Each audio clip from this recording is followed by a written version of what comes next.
Welcome, welcome, welcome. That was kind of funny. Welcome back to the live show.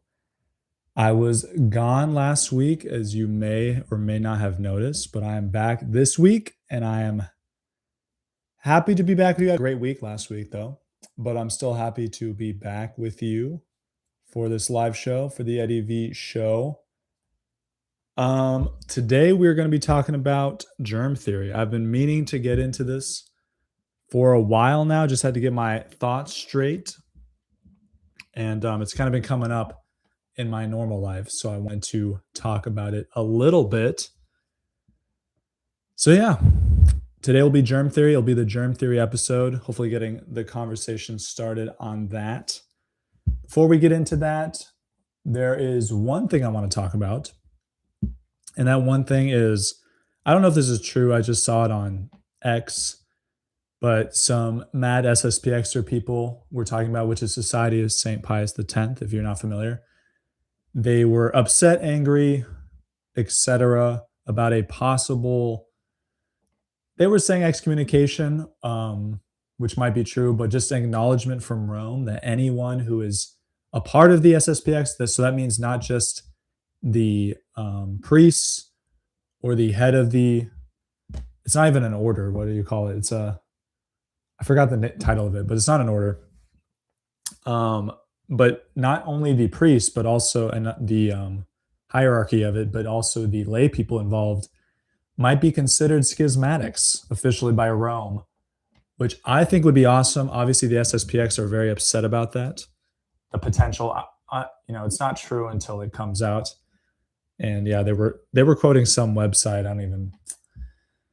It's probably not true, but if it was true, that would be cool. And I do hope that there is something from Rome about this, because I think it would be very helpful, not only for just the church in general, but for the SSPS people, because they're constantly thinking that they're a part of the church, and they're like, oh, we're in this like middle ground and we're okay. It's like, I do not think you're okay.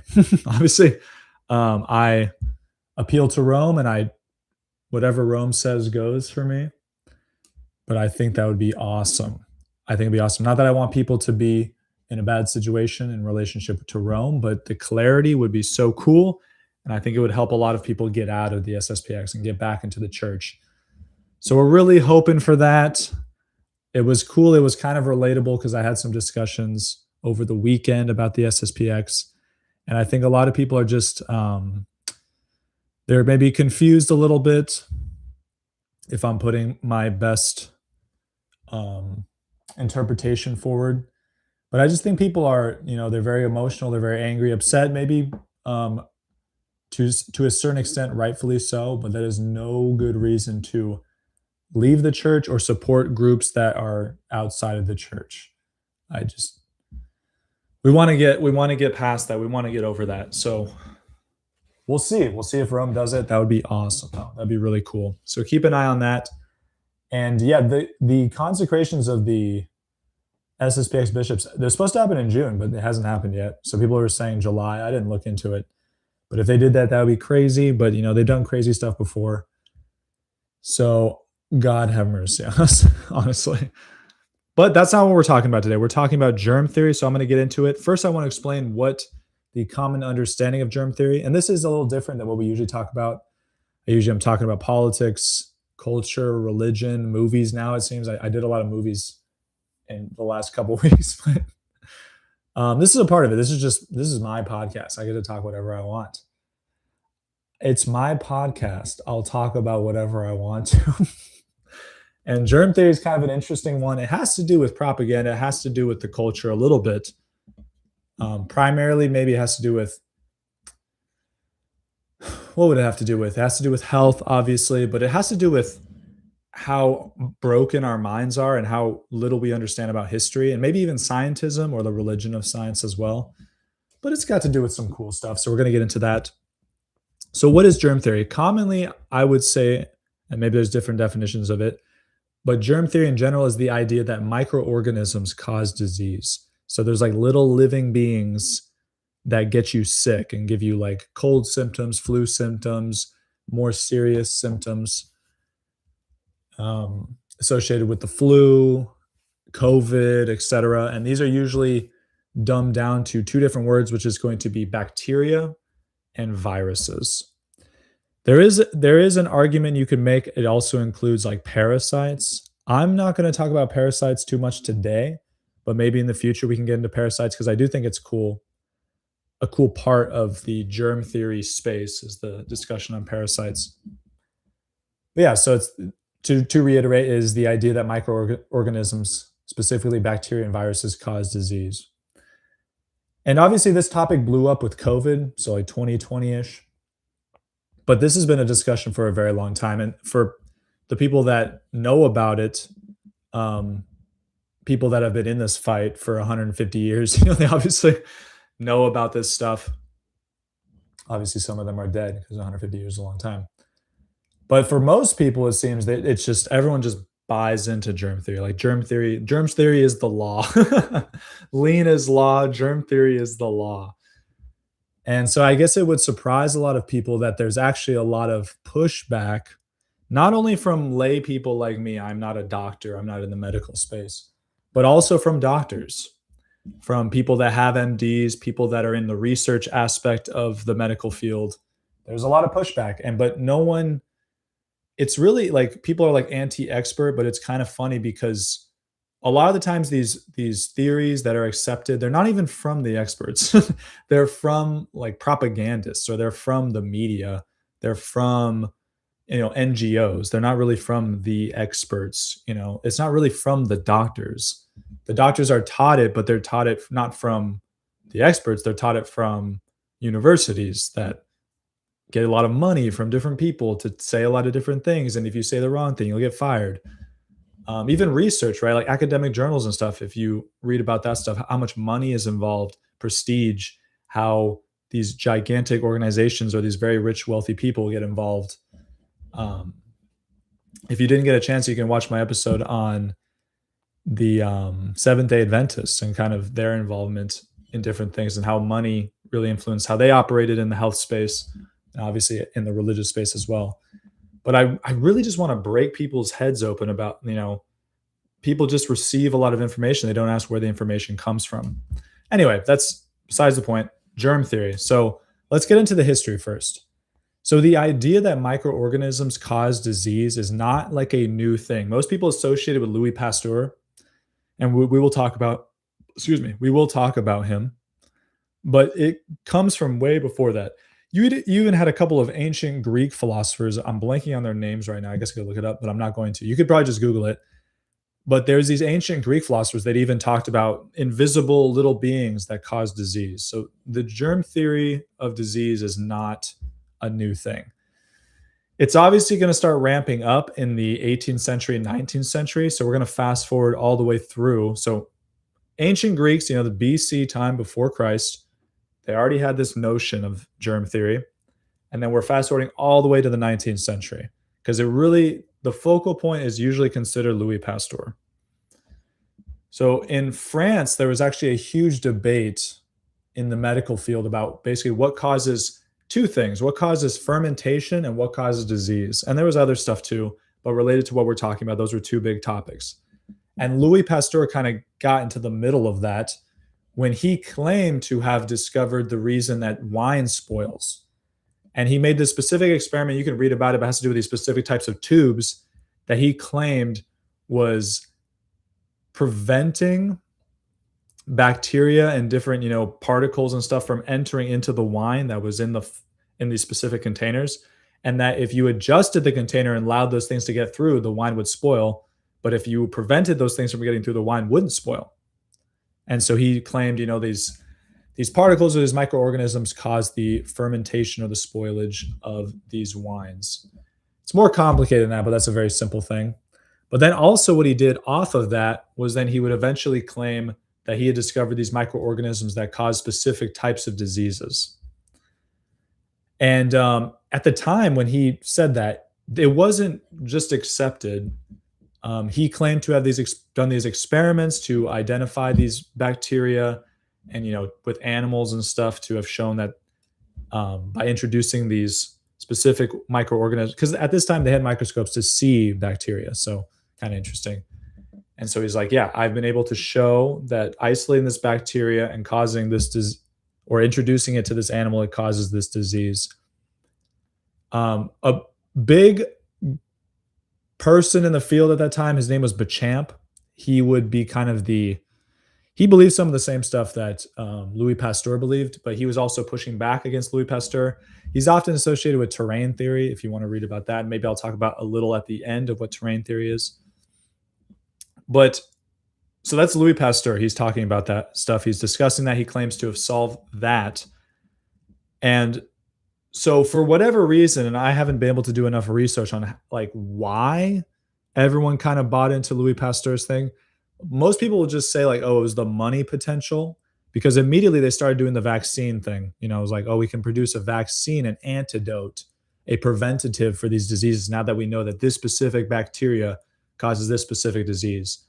And I do think that's possible. I just haven't done the research into like why it went from Louis Pasteur claiming this to like it blew up into germ theory extravaganza. Let's get all these vaccines, these medications into the market. People claim it was money. So that's Louis Pasteur. And then I'm going to fast forward and then I'm going to go back. So it's going to be maybe a little confusing, but this is just how I think of it. So you have Louis Pasteur and then germ theory kind of takes off late 1800s, early 1900s. You're going to get into the 1860s or the 1960s, I apologize, 1960s, where the grandson of Louis Pasteur is going to offer his medical journals to, I forgot the name of it, but it's a specific library or institute in France. And they're in French, obviously. So he's going to be like, oh, these are my grandfather's journals. I'm giving them up. The family had them for a while. Interesting, he said that Louis Pasteur said that he did not want anyone to see his journals when he died. But for whatever reason, this grandson offered them to this institute. So people started reading his journals, his medical journals, and basically their conclusion was, because they had a lot to do with his experimentation, and they were like, basically his experimentation is very sketch, and it's very influenced by his desire for fame and money. I have not read these journals. They are in French. To my knowledge, they have not been translated to English. I do not speak French. I know a little bit if I can read a little bit, but not enough to read a medical journal from Louis Pasteur. But I have read people that have read them and discussed them. So it's possible they're lying. And it's my conclusion of why germ theory is not as solid as it is not based on his journals. But it is interesting to say that people claim that his journals say, basically showing a lot of misconception, falsehood about how he's doing experiments, how he's proving germ theory to be true, how he's proving that he's isolating a specific bacteria associated with a specific disease and showing in animals and in humans that by introducing that bacteria to this human that they're going to get the specific symptoms of the specific disease claimed to be associated with that bacteria. So that's one thing that's interesting. That's Louis Pasteur. And then you have another guy named Robert Koch. So Robert Koch is going to be, the Koch's postulates are named after him.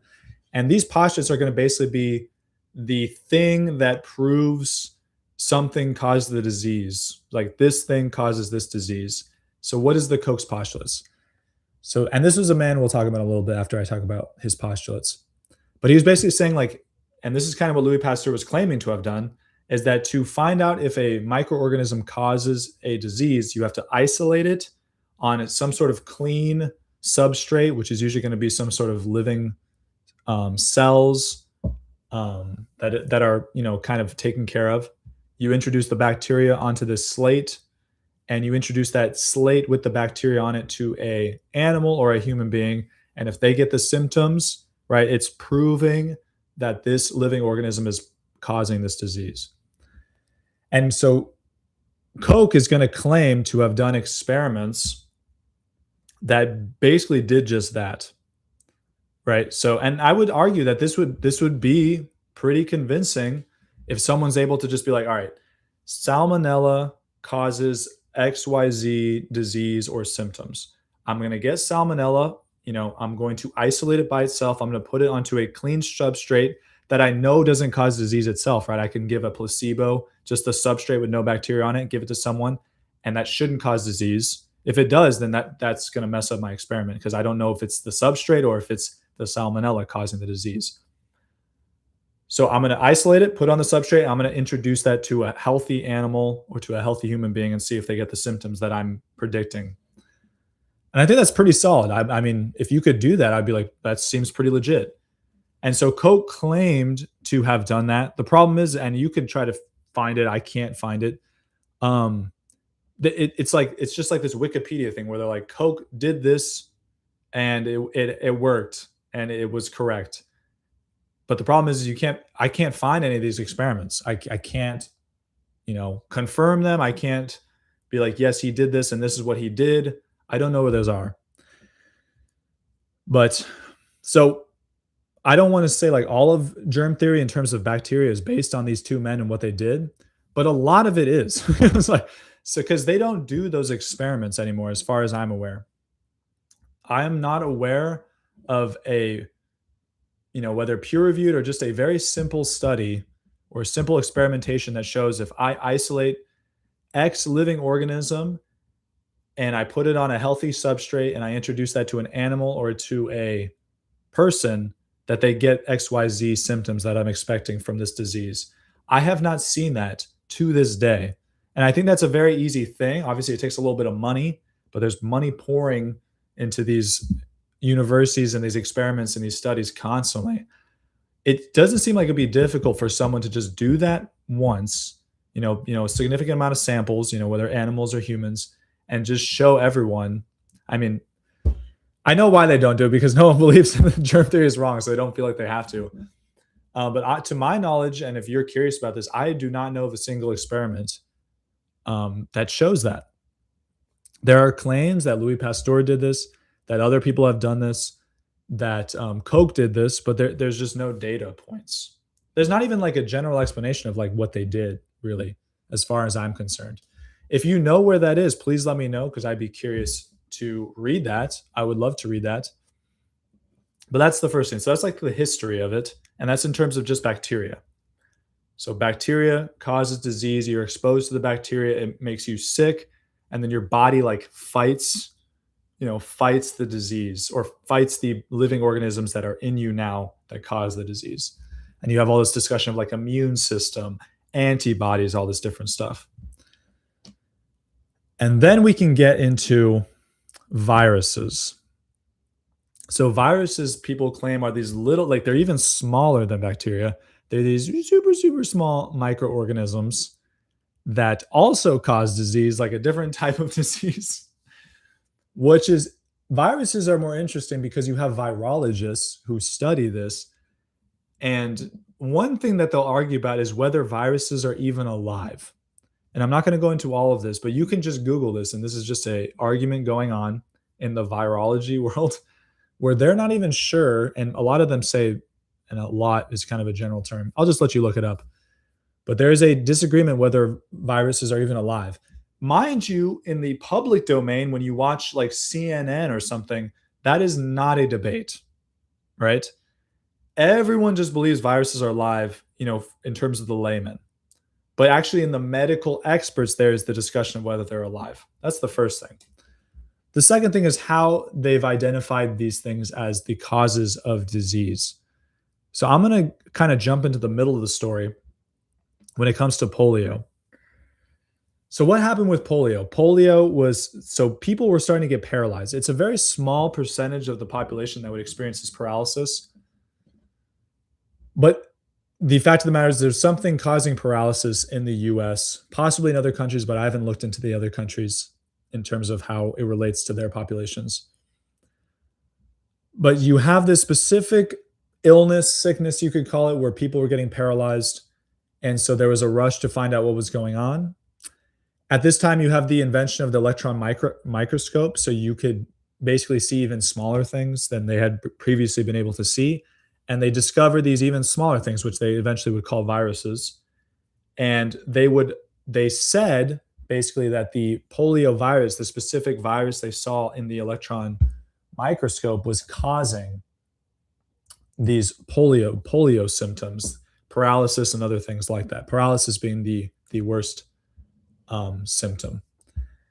So what they did in the 30s to the 50s is, and it's interesting, you can Google this stuff, and what they say about it is kind of interesting. But they had these very small studies from the 30s and the 50s where they were actually isolating the polio virus that they saw, and they were introducing the polio virus to healthy people. And what they were discovering was that the people they were introducing the polio virus to, they weren't getting sick. They weren't getting ill. So that was interesting. But later, for whatever reason, they ignored those. Now, if you read them, they'll talk about these studies as like unethical because they were using human beings. So basically, they were isolating viruses, so-called viruses, and giving them to human patients, which nowadays they wouldn't do with viruses. So now, usually, when you look at those experiments or these studies, all they talk about is how unethical they are, which is kind of interesting. But it is interesting to see what they were actually doing. So that's the first thing is like, okay, you have some studies, they're not huge, but they're studies where they're taking the virus, isolating it, introducing it back to a healthy host, human beings, and they're not getting sick. So what's going on there? Well, for whatever reason, I haven't been able to figure it out. Is maybe for money or something. I can't prove it. But the virus thing takes off still, even though these studies are showing like maybe we should be doubtful of this. And you have the guy, his name is like Salk, where he's kind of pushing this polio vaccine, and it's bizarre how they do these experiments, but he's basically saying like the vaccine is like a 90% effectiveness rate of preventing polio, even though it has the polio virus in it, which is really interesting, as well as other crazy stuff. But that takes off, and they claim to have eradicated polio with this vaccine, even though you have these studies in the 30s through 50s where it's saying like, well, we're seeing that the virus doesn't really cause disease at all. So that's going on. And then the specific counteraction, if you get into these kind of niche spaces, I guess I'll call them, is that you'll have people saying, well, there was DDT. DDT was introduced kind of, if you look at the graphs, it's like maybe a little later than you get the first polio symptoms recorded. And the DDT was just sprayed everywhere. It's for crops, and people are breathing it in and stuff. And so people that are in these niche kind of parts of the internet, parts of the medical community will say like, well, it's potentially caused by this toxin that people are introduced to. And it potentially, depending on your consumption of it, it can potentially paralyze you. What's interesting is that the makers of the DDT, which I believe, and don't quote me if I'm wrong, back check this, but I believe it was Monsanto. They were producing this, and they had actually done their own experimentation with DDT, and they had found that in high doses, it could cause paralysis in their own studies, right? So I'm not saying that proves everything, but I'm just saying like we need to, okay, what the heck is going on there? And why am I buying into this polio vaccine thing if potentially Monsanto has these studies saying literally the paralysis that people are experiencing is not caused by some little virus thing, but is caused by DDT, by this chemical. So obviously DDT has gone away. Also, the vaccine was introduced. So if you're just looking at it from the outside, you could argue, okay, it was the vaccine that got rid of polio, or it was the DDT going away that got rid of polio, or the symptom that is called polio, right? So it's like, for us, I can't say I scientifically can prove that, but I'm a little suspicious seeing the whole field. You'll never hear that in a mainstream thing. You'd have to go to others, their news and their information from public school and mainstream media. So it's total blackout on possible, not saying even the alternative hypotheses are correct. I'm just saying you'll never hear about that. When you hear about it, it's just like a fact. Bacteria causes specific illness, viruses cause specific illness. But the fact of the matter, when you go into the history, is like this is not written in stone yet. This is very fluid, and we don't really know what's going on. And the fact of the matter is with COVID, it kind of piqued a lot of people's interest because it was just so ridiculous, the coverage of COVID with the medical community, with the mainstream media, with the government. That. So I do want to just comment. So that's kind of the basic, like the beginner's guide outline of like what the heck is going on. And I just want to kind of like throw in a couple of nuggets for people to look into. And I want to just kind of free talk about it after that. But if you want to get into this stuff just to kind of pique your own interest, and this is going to especially be appealing to people that are ill, I don't think you really have a reason to look into this stuff unless you're really into like medical knowledge or like the human body, or you are very sick. And for me, it was I was very sick. But if you are very sick or you're just curious, you can start looking into universities, and I'll put it. I think I put it in the comments or whatever you call them. But you can look into currently today universities like Duke, for example, is a prestigious university. They're doing research into using viruses and bacteria to cure different diseases. So, like using salmonella to cure certain types of cancer tumors, injecting the salmonella literally into the tumor. And there's other universities doing this as well with relatively higher or lower success rates. So hopefully, if you look into those and you can ask yourself the question, like, why would salmonella help with cancer tumors? Or why would any virus or any bacteria help with any of that stuff, with any disease? Aren't they supposed to be the things that cause the disease? So that's one interesting thing. Another interesting thing is even when I was growing up, I remember when I was little, everything had to be sterilized because it was like bacteria will kill you. But even as I was growing up, it was like when I was younger, it was like any bacteria is bad for you. You have to avoid all bacteria, and obviously viruses will kill you. Don't even get close to those. But even as I entered into my 20s, the mainstream shift has totally changed where it's like, oh, actually there's like good bacteria and bad bacteria. And that's just to say, like, look at how fluid the scientific theory was of bad bacteria. Now, like, if you go to the store, if you went to the store 30 years ago, you would not, like, just a normal store. I'm not saying like a super niche health store, but a normal store, you would never see like fermented food, probiotic food. Oh, look at all this bacteria in this food that's giving your gut happy bacteria and stuff. You would never see that. But nowadays, if you just a little bit crunchy, a little bit hippie, you can go to a store and you'll see all of that. You'll see kefir, you'll see kimchi, you'll see sauerkraut, all these things being sold in like a mainstream store. And that, I mean, hopefully that would pique your interest a little bit, just the history of like going from all bacteria is bad to actually some bacteria is good for you, right? It's kind of crazy. And then so that's the little just nuggets I want to throw. I want to get into kind of how I think about all of this. So that's kind of the history background. That's just some stuff I want to throw at you. Now this is just me talking. Honestly, I didn't really think about germ theory until I was very ill. It kind of affected me negatively, germ theory in general as a kid, because you kind of become like a hypochondriac. Like I remember just washing my hands constantly, always using what are those like alcoholic things, hand sanitizers and stuff. And all my friends, just obsessed, just pouring it on yourself, just trying to make sure you're clean and sterile. So it just kind of messed up. But I remember when I got sick, I started experimenting with a lot of stuff on myself and reading a lot of different things, and kind of just the ridiculousness of the germ theory kind of started to make itself apparent. Which one of the things is that, like, yeah, germs possibly could be causing disease, but there's also potential for like 1,000 other things to be causing disease. One thing I always like to bring up, and you can look this up for yourself, is you can look up any sort of heavy metal poisoning, or not even heavy, just metal poisoning in general, and look at the symptoms of those things. Different metal types cause different symptoms and illnesses. So just as simply as like a living organism could be in the water and you drink it and you get sick, it's totally possible that it's metals leach into your drinking water and get you sick. But like it's like never apparent to like the mainstream view that like potentially we got germ theory wrong and it's actually something else. Or there's a reason that like bacteria is present with other things. Another example you can use is I'm gonna get this word wrong. It's like Listeria. Dang it. It's basically this bacteria that they associate with people getting sick from raw milk in the early 1900s, late 1800s. And that this is caused the move of pasteurization coming from Louis Pasteur. Is like people were drinking cow's milk and they were getting very sick.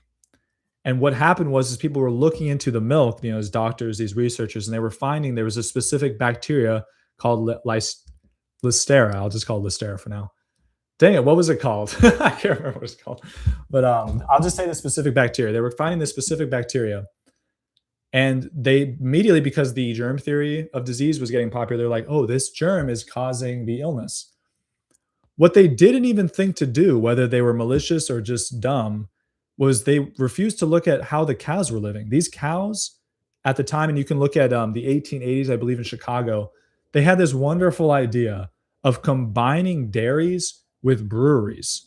And they would have basically the cows feed off of like the waste from these breweries, which often had to like do with like paper waste, cardboard, different chemicals and stuff. Sometimes even feeding cows to themselves, cow parts to cows. These cows would get very sick and then they would milk the cows, and their milk was being, these sick cows, their milk was being fed to people, which is crazy. So instead of being like, well, maybe that's the problem, they were immediately like, oh, it's this listeria, this germ in the milk that is causing this. Easy way to figure out if that's true is you can just isolate this germ from the milk and give it to a healthy person and see if they get sick, which I guarantee if you did, you'd find that they don't get sick. And if you know any person that's been pregnant and has been nursing with breast milk, you'll know that anything the mother eats, the baby's going to get through the breast milk. Same thing with cows, right? Cows are probably a little tougher than human beings in that regard. But what if the cows are eating? If they're eating, if the, I'm not saying this is happening, but if the cow is getting heavy metal poisoning, do you think some of that metal is going to get into the milk and then you're going to drink it? Do you think that's possible? And I'm not even trying to tell you that that is what's happened. I'm just trying to tell you to think a little bit about what's going on, what you're told about this. So that's that. That's the milk example. So nowadays you basically have a whole theory built upon stuff that happened 150 to 100 years ago, where basically we're just told to accept it with the evidence basically being like, it's just so obvious, we don't really have to prove it to you. And maybe that, I mean, for me, that's a huge problem. I can see for some people, they're just like, I just want to accept the mainstream narrative and just like, let me go on with my life. For me, I'm just like, you need to show me, just show me something that works that way. Because in my own experience, what I did to myself was I started introducing myself to raw meat, to heavily fermented meat, to different bacteria cultures. And I found that these things never made me sick. I actually found when I was eating raw meat almost exclusively, I would rarely get sick for years at a time, right? When I was just, and not even just raw meat, when I was eating only meat cooked or raw for a year, I didn't get sick a single time. So that's kind of like the opposite, and that's just an anecdotal thing, but that's just the opposite of what you're supposed to experience. People are like, "Oh, you could eat." I usually hit the thing is like, you could probably eat raw beef, but like you got to be careful of like there's no bacteria on it. And I'm like, for me now, I'm like, I want as much bacteria on as I can get. Um, but that's another thing. And then maybe I could talk forever about this, but another thing I want to jump into is like, okay, so if it's not the bacteria causing it, what is the purpose of bacteria? And I would say one theory, and a great guy to listen to about this is Dr. Tom Cowan. And I put his name in the description. That's the word for it, description. But the possibility is that the bacteria, and the virus is a different story. We can talk about that. But the bacteria is just God's cleanup crew. Bacteria is, they break down everything that is dead, basically. If you have a dead squirrel, the bacteria will break down all of the different parts of that squirrel. There's going to be some weird and different and exotic bacteria on that squirrel. I guess if you swab the dead squirrel, you'll see all different types. And the argument is like the bacteria didn't cause the squirrel to die. The bacteria is just, now that the squirrel is dead, it's breaking it down. Otherwise, the squirrel would just sit there, right, and not decompose. What's decomposing it is the bacteria. Little organisms are eating, basically eating the dead flesh, recycling it, turning it into something else. And anyone that has a garden, anyone that does any sort of fermentation knows this stuff. What is beer? Beer is yeast eating sugar and breaking it down into other constituent parts, right? This is not super controversial. So when you see bacteria in a sick person, the concept could be that the sick person is actually sick for another reason, and the bacteria is present because it's breaking down things that have been damaged or killed while this person has been exposed to the harmful things. right? I just heard an interview with Dr. Tom Cowan where they're talking about strep throat. Strep throat is usually characterized by some sort of pain or irritation in the throat. And he's saying, well, usually what they tell you is it's a specific bacteria that is like trying to kill you via your throat or something, right? It's like eating away at you or just trying to make you sick. And he's saying, well, there's an alternative theory where the bacteria is actually present at the point of pain or the point of symptoms. And it's because something has irritated your throat. Let's say some sort of toxin or some sort of metal, let's just say, irritated your throat. Maybe you're drinking some unclean water, some water that was tainted with lead or something, and it was exposed to your throat and it's irritating it, and maybe it even killed cells in your throat. What the bacteria do is it's gonna be present to break down that dead throat cells or whatever you want to call them, break those down so your body can flush them, and then your body can um, re renew that area by introducing new cells, new throat cells, or creating new cells there. So that's an alternative theory. And the only thing we would need is just to have any sort of experimentation or studies to show. This should be very easy, especially the Koch's postulates expose healthy animals or healthy humans to these bacteria, these viruses, to show the disease. So that's the most. I'm going to keep going because I love this stuff, but we're kind of getting in the weeds here. But one more thing I want to talk about is the viruses. So what are viruses? We talked about how maybe they're alive, maybe they're not. Very interesting thing you can see, and you can probably go on YouTube and look this up, where you can see people looking at viruses under an electron microscope, is that you really can't tell if the thing that they say is a virus, is going from the human cell or going into it. Is it going out or is it going in? And there is a pretty standard theory that actually the human body creates viruses, and it creates viruses for very specific tasks in response to certain things.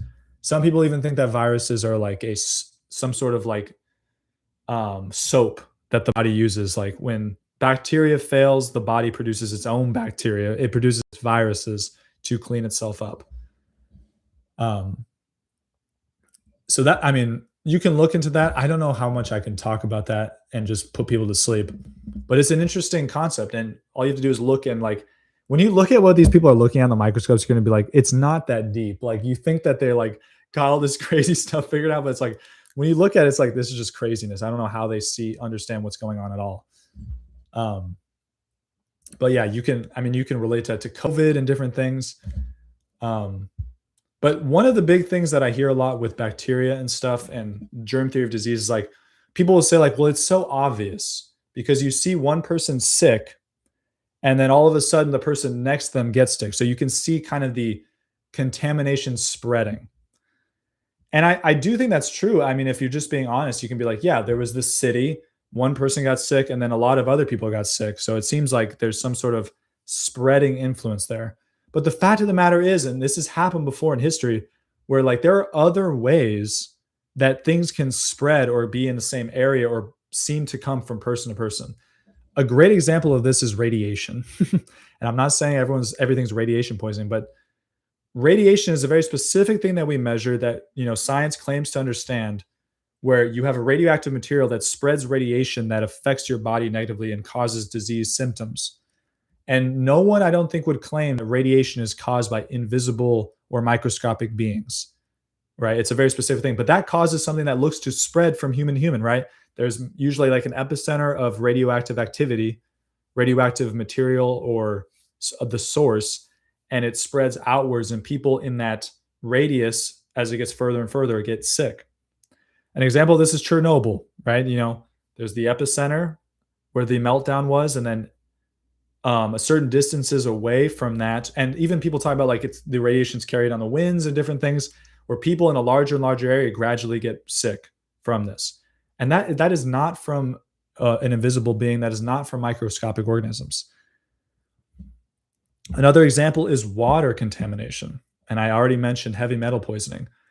But you can have a well, let's say, nowadays it's a little more complicated, but let's just say it's a village, and you have a well, and all the people get the water from the well, and they don't realize that the well gets poisoned, and they continue to drink from it, and one person gets sick, and then later on another person gets sick, and another person is like, it looks like it's maybe spreading, like, oh, they're coughing on each other or something, or it's possibly just like people are drinking the water based upon their health. They're getting sick earlier or later, or they're drinking the water earlier or later, and that's actually causing the sickness. And this has happened multiple times in history.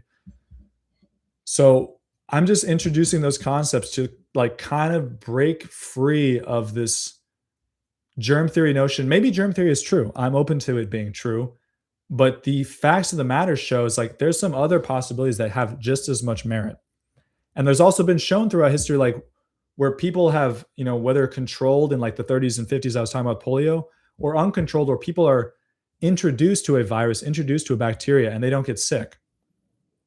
And it's funny because the germ theory people will be like, oh, those people have good immune systems. And it's like, well, you're kind of cheating a little bit there because it's like, does the thing cause it or not? It's like, well, it causes it sometimes and sometimes it doesn't. And it's like, okay, that's interesting. Maybe that's true. Maybe that's not. But that's not really like a proof that it does it. Yeah. And there's a bunch of experiments I can get into and stuff. It's a whole long thing. I think I might stop it there. This is probably the longest episode we've done. But that's kind of just a little introduction. And I want to mention this stuff more because more things will pop into my head as these episodes go on. But that's like my first soiree into germ theory because I do want people to get out of this fear of germs. I just don't think it's healthy. Obviously, if it's not true, you just want to know the truth and you want to be able to live your life in accordance with the truth. But I just don't like people are unable or unwilling to just push back a little bit on their own preconceived notions about this. Most people don't even look into this, right? And I, to a certain extent, I understand it because it's like it's so commonly accepted. Why would I push back? You have to be sick or just a crazy person obsessed with medical stuff to push back on this. But I think as more people get sick, I think you're going to see more and more people pushing back against this. Also, it frustrates me so much because this is something that is pushed basically by rich people like Bill Gates and other people, NGOs, super massive organizations, and the government. And you have all these people that are like, oh my goodness, the church is corrupt, the government is corrupt, the media is corrupt, fake news, all this stuff. But then they're like, I will swallow, I will eat, I will chug this theory that is literally just propounded by these people. Even COVID wasn't enough to break like this notion. It's like, hey, I know you think they pushed like a fake thing or like a Chinese Wuhan lab thing on you in 2019, 2020. Is it possible that even the theory they're pushing on you is not true? Or like people will say like, oh, the public schools, they lie about the Catholic faith or they lie about history and American history and the church history. But then like you mentioned germ theory. I think it's like feminism and germ theory are like the big things. There's other things too. Religion, right? The Muslims and the Jews, they push all these things on you. And it's like, isn't it possible and we can go into a bunch of stuff. But isn't it possible that this thing is not correct? I'm not even saying it is or it isn't. I'm just trying to introduce a little chaos. I'm trying to introduce a little information to kind of get people out of that log jam they're in. And it does take a little bit of research, but like, what the heck else are people doing? I don't understand. Anyway, maybe I should stop. I get off my soapbox here. But yeah, so that's kind of the initial soiree into germ theory. I'm just urging people, if they're curious, to kind of have an open mind to it, look into some of that stuff.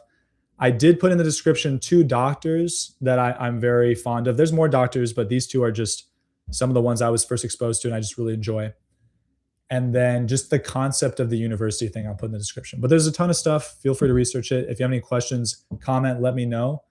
But I'll stop there.